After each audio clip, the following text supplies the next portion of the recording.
আসসালামু আলাইকুম ওয়া রাহমাতুল্লাহি ওয়া বারাকাতুহু। প্রিয় দর্শক, আমার হাতে আপনারা এই যে গাছটি দেখছেন, এটা কিন্তু বিড়ালা গাছ।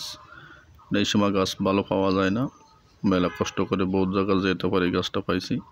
গাছ পাওয়া যায় কিন্তু গাছে পাতা নাই, তাই আপনাদের চেনানোর জন্য ভালো করে চেনবেন বিদায় মেলা কষ্ট করে নিয়ে আসছি। খেয়াল করেন, এই গাছটির ফুল আছে অল্প অল্প, ফুলও পড়ে গেছে। দেখেন হলুদ কালারের ফুল, চুলেতে হলুদ কালার। এটা দুই রকমের গাছ হয়, একটা হচ্ছে সাদা ফুল হয় আর একটা হচ্ছে হলুদ ফুল হয়। আমি আপনাদের যে কারণে দিব, যে রোগের জন্য দিব, ভালো করে খেয়াল করবেন। এই গাছটির নাম হচ্ছে বিড়ালা গাছ।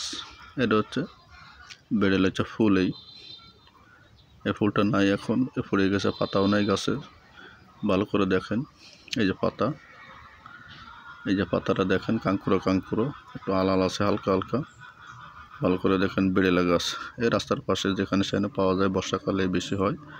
ভালো করে দেখেন, গাছের শিকড় দেখেন, গাছের গোড়ায় এই যে গাছের শিকড় টান মারি উঠে নিয়েছি, মূল গোড়াটা ছিঁড়ে গেছে, কয়টা শিকড় সহ আসছে। ভালো করে দেখেন। কেন দিচ্ছি এই কারণে, আপনারা হয়তো কেউ একটা কঠিন রোগে ভুগছেন।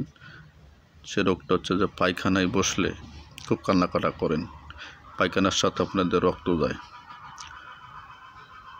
এটা অশ্ব বলে, পাইলিস বলে, বিভিন্ন ধরনের নাম আছে। সংক্ষিপ্ত আকারে বললাম, সবাই খেয়াল করুন। এটা কীভাবে খাবেন, অশ্বের থেকে বাঁচতে গেলে কীভাবে খাবেন।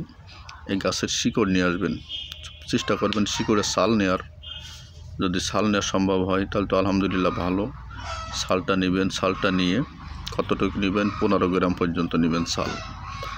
ভালো করে ধুয়ে নেবেন, ভালো করে ধুয়ে 4 কাপ, চা কাপের 4 কাপ পানি নেবেন।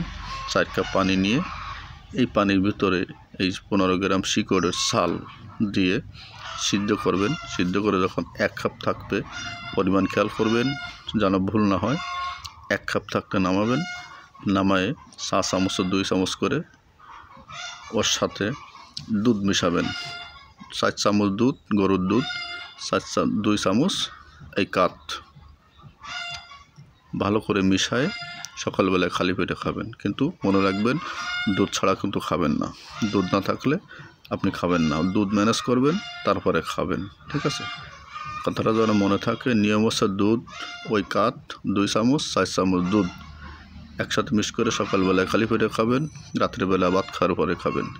নিয়মটা মনে রাখবেন, বারবার বলি, দুধ অবশ্যই লাগবে। 4 চামচ দুধ, 2 চামচ বিড়ালার কাঠ। যাদের অশ্ব আছে, পাইলস আছে, পায়খানার সাথে রক্ত যায়, তাদের জন্য দিলাম। তারা ভালো করে চেনেন। গাছের নাম হচ্ছে বিড়ালা গাছ।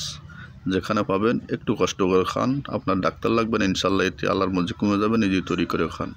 নিয়মটা ভালো করে মনে রাখবেন। 4 কাপ পানি সিদ্ধ করে 1 কাপ থাকতে নামিয়ে নেবেন। পরিমাণ হচ্ছে 15 গ্রাম, তার উপরে দিবেন না। 15 গ্রাম শিকড়ের ছাল নেবেন। বাস এই নিয়মে যদি আপনার 2 দিন 4 দিন খাওয়ার পর ইনশাল্লাহ কমে যায়, তা আপনি মেলা কয়দিন খাবেন, 15 দিন খান, 1 মাস খান, ইনশাল্লাহ আপনি কঠিন রোগের থেকে আল্লাহ পাক আপনাকে বাঁচিয়ে দিবেন। গাছটির নাম হচ্ছে বিড়ালা গাছ।